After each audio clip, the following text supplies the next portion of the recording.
Let's cut straight to the chase, because you deserve the unvarnished truth, however unsettling it might initially feel. You have been lied to, perhaps for your entire life, or at least for as long as you've sought connection.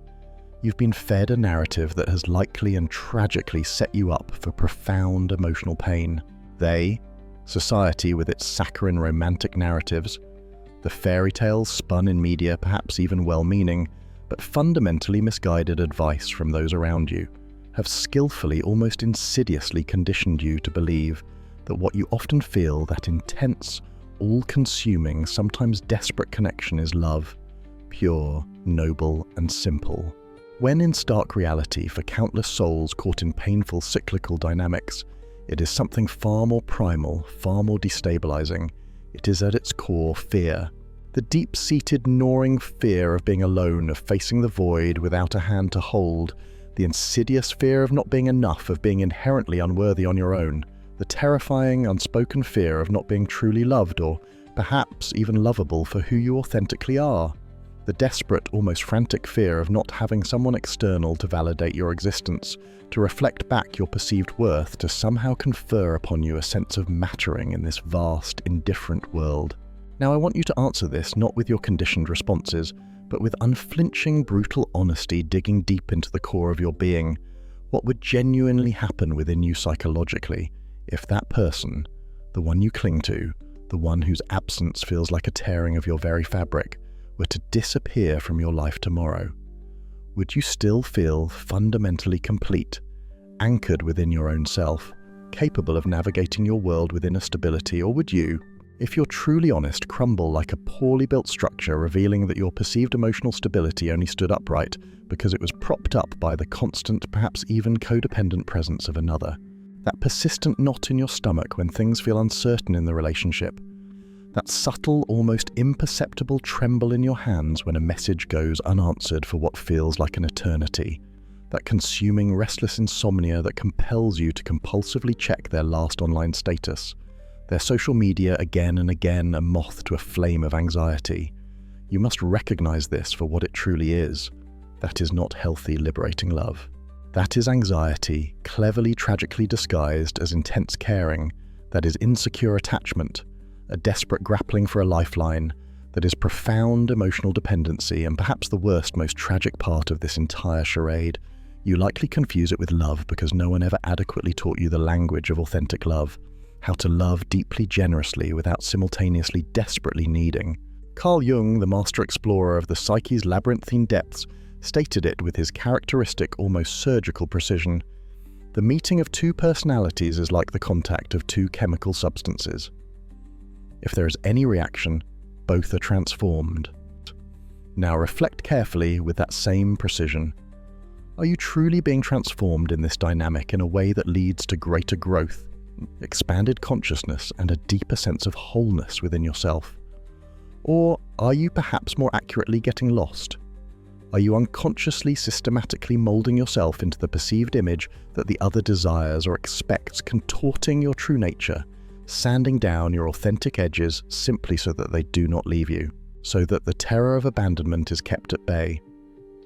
Are you systematically reducing yourself, denying your authentic needs, fundamentally, betraying your own soul at its core, all because the thought that the other person might not choose you, might walk away, utterly terrifies you? Because deep down, hidden beneath layers of rationalization, you harbor the secret, devastating belief that without them, you are fundamentally nothing.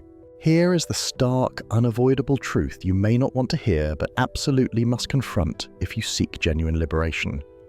It is likely not genuine love that you primarily feel in this consuming, often painful and exhausting dynamic. It is far more accurately an addiction. You are psychologically, emotionally, perhaps even physiologically hooked on the other person, much like an individual becomes hooked on a powerful mood-altering substance. Why? Because their presence, their intermittent affection, their mere existence in your life somehow provides a temporary hit, perhaps of excitement, perhaps of validation, perhaps simply a fleeting distraction from an inner emptiness, so profound you dare not look at it directly.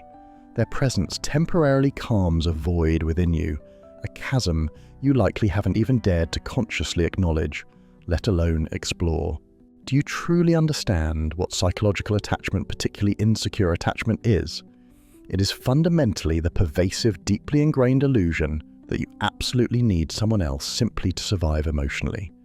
It is that persistent, insidious internal whisper, the voice of your unhealed wounds, that relentlessly tells you, "Without them, I will surely die. I cannot cope. I will cease to exist." But here's a truth that experience and psychological wisdom affirm. You do not die when someone leaves. You grieve, yes, profoundly. You feel pain, absolutely, sometimes to an excruciating degree. But ultimately, if you choose, if you summon the courage, you face the loss, you rebuild yourself often, brick by painful brick, emerging stronger, more resilient, more deeply acquainted with your own inner resources than before. You transform. Because absence loss, when you possess the courage to look at it with brave, unclouded eyes, paradoxically often becomes your greatest, albeit most ruthless teacher. Attachment is fundamentally rooted in fear. Authentic love, however, originates from a place of freedom, of inner fullness. Attachment inevitably chains you, constricting your growth, limiting your autonomy, making your world smaller. Love, true love, inherently expands you, fostering your potential, encouraging your unique unfolding. And as long as you fail to grasp that crucial life-altering difference, you will continue to tragically confuse cages with hugs. You will persist in believing that truly loving someone means possessing them desperately, holding on to them perpetually, seeking an impossible certainty and an unsustainable security through them. But true love, the kind that liberates rather than binds, does not need locks, does not need shackles. It does not need eternally binding promises, extracted under the duress of fear. It certainly does not need absolute unwavering certainties to flourish. It thrives in the fertile ground of trust and freedom. Jung understood this intricate dynamic profoundly. He knew that the human psyche possesses an almost irresistible, often unconscious tendency to project its own inner voids, its unfulfilled needs, its disowned potentials, its unintegrated shadow aspects onto others. We habitually tragically seek outside ourselves what we fundamentally lack or believe we lack inside, and that is precisely why insecure attachment is so incredibly common, so pervasive in human relationships. Because far too many of us navigate the world carrying open psychological wounds, wounds of inadequacy, abandonment, unworthiness inflicted in childhood or through later painful experiences. Wounds that we desperately, often unconsciously, try to close, to soothe, to medicate with the borrowed skin of someone else's presence, attention, or validation. We risk becoming emotional vampires inadvertently, sometimes relentlessly absorbing the other person's energy, feeding off their presence simply to avoid the terrifying prospect of looking directly at our own inner lack, our own profound emptiness, our own unhealed pain. But within this often painful, seemingly endless cycle, there invariably comes a potential turning point, a moment perhaps when you finally hit rock bottom, when the accumulated pain, the chronic anxiety, the soul-crushing weight of the dynamic becomes utterly unbearable, when you finally starkly realize that the intense connection you mistakenly thought was saving love is not in fact saving you at all. It is slowly, inexorably sinking, you drowning your authentic self. And precisely there, in that moment of potentially devastating yet ultimately liberating clarity, the arduous, challenging yet profoundly rewarding process of detachment can finally begin. Not detachment understood as cold renunciation, bitter emotional disconnection, or cynical indifference. No, that is a common yet dangerous misinterpretation. Detachment, in the context Jung would endorse, is embraced as a profound, necessary act of self-love, of self-reclamation. Detaching in this transformative sense is not about ceasing to feel love or care. It is about consciously choosing to start loving yourself first, and then others, without the suffocating chains of dependency and fear. It is about courageously, deliberately letting go of the paralyzing fear of loss, the terror of abandonment. It is about fundamentally understanding on a cellular level that authentic love does not demand perpetual permanence at any cost, nor does it require debilitating sacrifices that ultimately destroy your core essence, your true self. Authentic love, the kind that fosters mutual growth and honors individual sovereignty, inherently invites you to be more of who you are, Not less, to grow, not to diminish, to fly, not to remain perpetually caged by another's needs or your own insecurities. Detachment therefore represents an internal revolution. It is definitively, unequivocally telling that pervasive, controlling fear. You no longer command me. Your reign is over. It is looking directly into the potential void of solitude and not trembling uncontrollably, not scrambling for a replacement. It is profoundly understanding, integrating into your very being, that you fundamentally do not need anyone else in order to feel intrinsically complete, whole, or worthy. Because in truth, you already are complete, inherently whole, a unique spark of the divine, even if you do not yet fully know it, even if you still find it incredibly difficult to see, believe, or embody that truth. And yes, let's be utterly, brutally honest. It will likely hurt. The conscious process of letting go, of detaching from a deeply ingrained pattern of attachment, often hurts intensely, sometimes feeling like tearing off a vital part of your very soul, like an amputation without anesthesia. Why?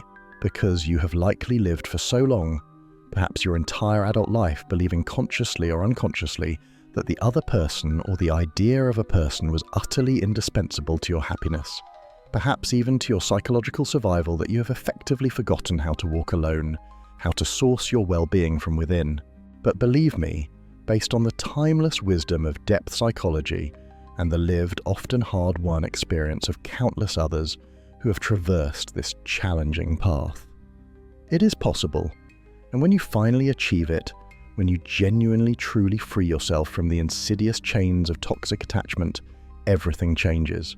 Not necessarily because the external world miraculously transforms overnight, though sometimes it seems to, but fundamentally because you no longer perceive it or yourself through the distorting, disempowering lens of lack, neediness, and fear. You begin to see from a newfound place of inner fullness, resilience, self-possession, and authentic power. Detaching is not about defensively closing your heart to future connection, building impenetrable walls. It is paradoxically about opening it more fully, more authentically, more vulnerably, but crucially, without the crippling unconscious conditions that previously governed your relating. It is learning to love without the shadow of fear constantly looming.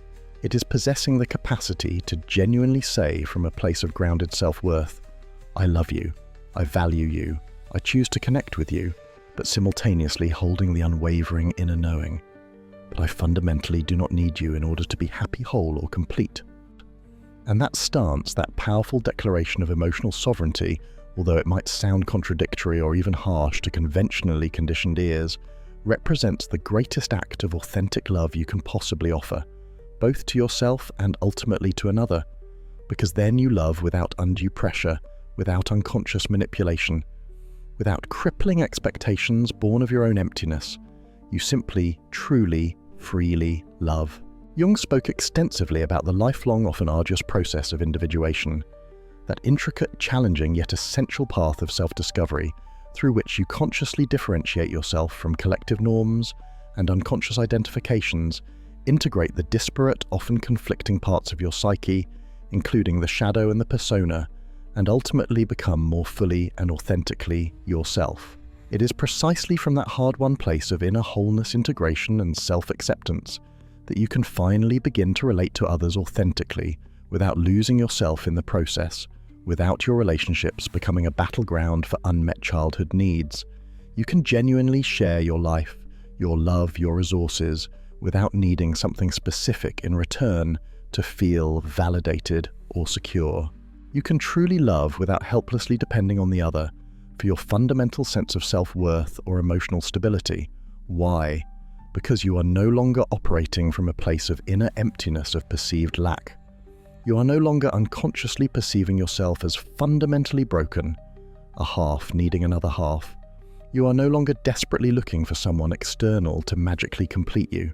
Instead, you are consciously choosing to share the inherent fullness that you already are, a fullness cultivated through your own inner work, not desperately seeking to fill what you mistakenly believe you lack.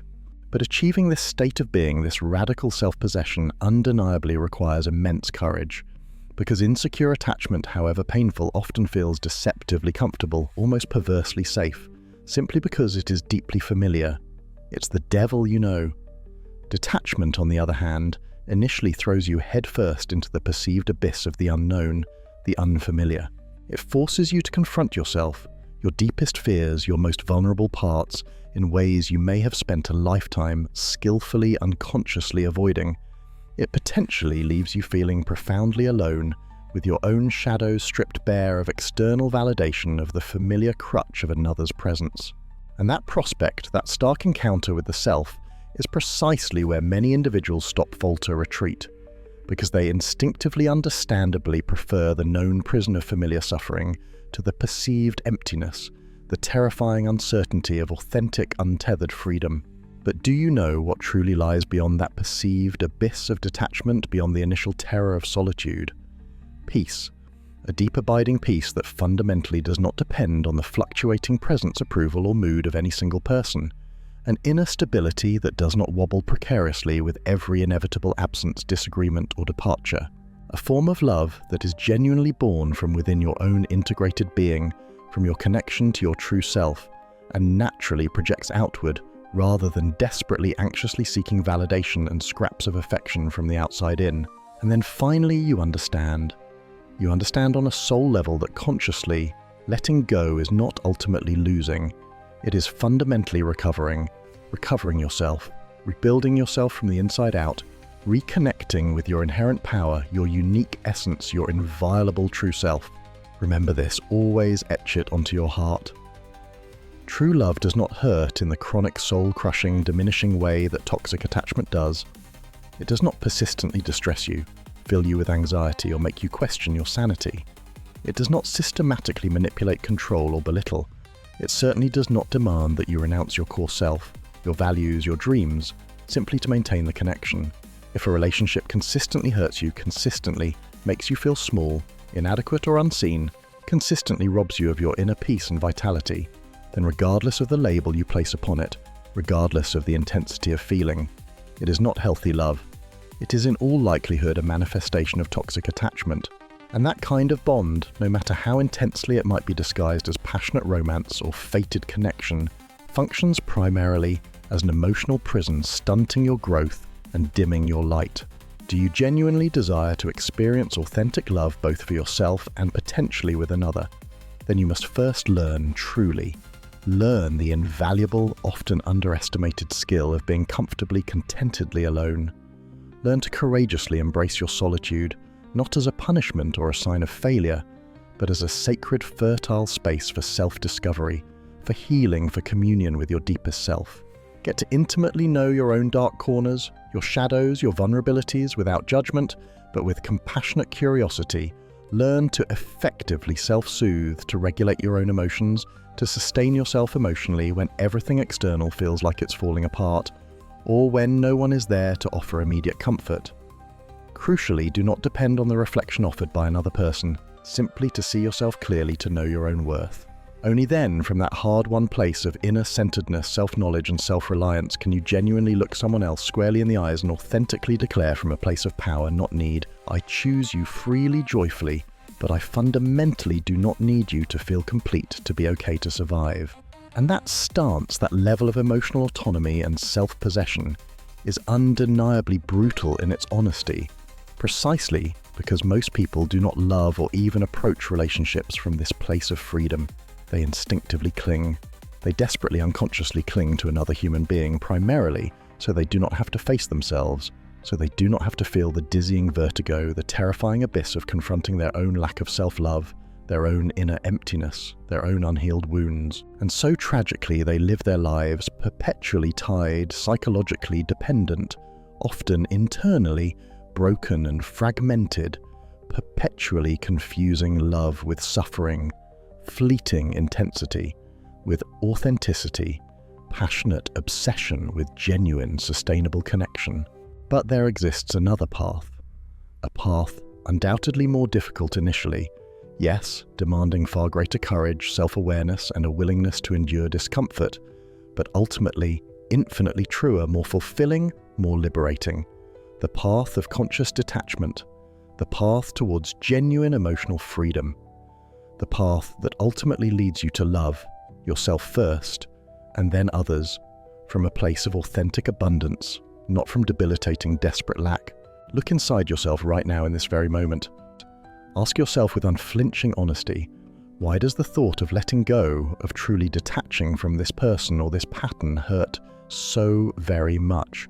What specific part of me, what cherished illusion, what unfulfilled need do I mistakenly believe dies if the other person leaves or if this dynamic ends? What fundamental void within myself am I desperately unconsciously trying to fill with their presence, their attention, their validation? And there, right there, within those honest, perhaps painful answers lies the root of your attachment, the anchor of your suffering. Summon the courage, the fierce love for your own well-being to rip it out, not with anger or resentment towards the other, for they too are likely struggling with their own unconscious patterns, but with profound compassion for yourself, with unwavering dedication to your own healing, with patient, persistent effort. Because ultimately, this journey is not about hating the other person for their limitations or their inability to meet your deepest needs. It is about finally, irrevocably loving yourself enough not to depend on anyone else, simply to feel that you fundamentally exist, that you matter, that you are worthy. And that realization, that embodied truth, although it likely hurts deeply at first as the old structures crumble, represents the purest, most potent form of authentic love that exists.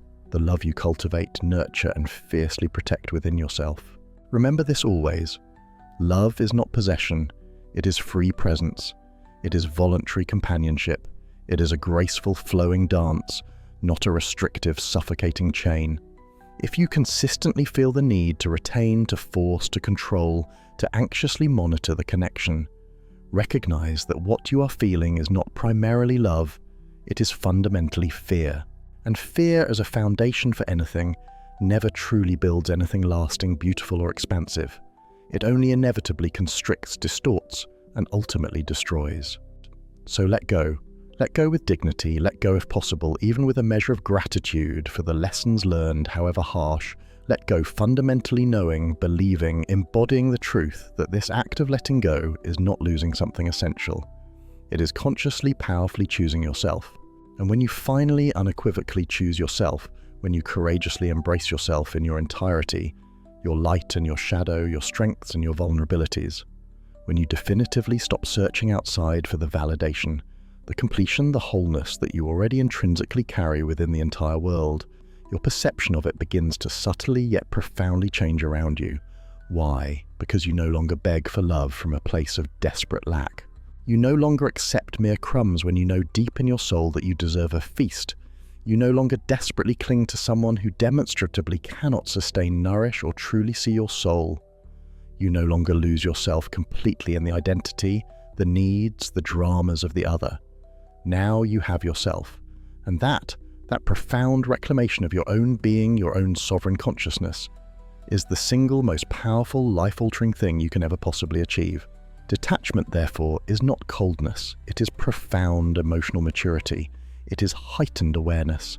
It is possessing the inner wisdom, the quiet strength to know that everyone that arrives in your life can potentially leave, can change, can disappoint, and yet you can still fundamentally remain at peace within yourself, anchored in your own being. It is deeply understanding, embodying that true lasting security is not found in the other person, in their promises, or in their presence. It resides fundamentally, unshakably in you, in your own inner resources, your resilience, your connection to your deepest self, your capacity to navigate life's inevitable uncertainties with grace and courage. And it is only from that sacred place of inner security, self-possession, and authentic self-love that you can finally begin to truly love without crippling fear. You can open yourself authentically, vulnerably, without making debilitating demands born of your own insecurities. You can generously share your life, your light, your love without losing yourself, without diminishing yourself in the process. Because you are no longer desperately looking for someone external to magically complete you, to rescue you from yourself. You are consciously, joyfully choosing to share your inherent cultivated fullness. That is the ultimate message, brutal in its honesty. Yes, unreservedly, painful to confront initially, almost certainly, but absolutely necessary, indispensable if you genuinely wish to break free from the cycles of suffering and step into a life of authentic love and emotional liberty. Because as long as you continue mistakenly, habitually calling your desperate need love, your gnawing fear, passion, your suffocating dependency, devotion, you will inevitably remain trapped. You will continue to needlessly suffer. You will continue to unconsciously repeat destructive patterns that only serve to erode your spirit and destroy your potential for genuine lasting happiness. It is undeniably time to wake up. Time to look your insecure attachment, your fear-driven patterns squarely in the eyes and firmly, irrevocably declare, I no longer need you, your power over me is broken. It is time to consciously, courageously begin walking towards real love, a love that does not chain, that does not demand, that does not consume, that does not diminish, a love that fundamentally liberates, authentically accompanies, consciously builds, and mutually empowers. And that kind of love, the only kind truly worth striving for, invariably begins with you, not with finding the perfect other, the mythical soulmate who will magically solve all your problems and heal all your wounds. It begins with you, in you, through you. Because when you are finally fundamentally, irrevocably okay with yourself, truly at peace within your own being, anchored in your own worth, everything else in your external life, your relationships, your experiences, your very perception of reality, naturally begins to fall into place to align with your newfound inner harmony. And then, yes, from that sacred place of whole-atness, you can finally, truly, authentically love.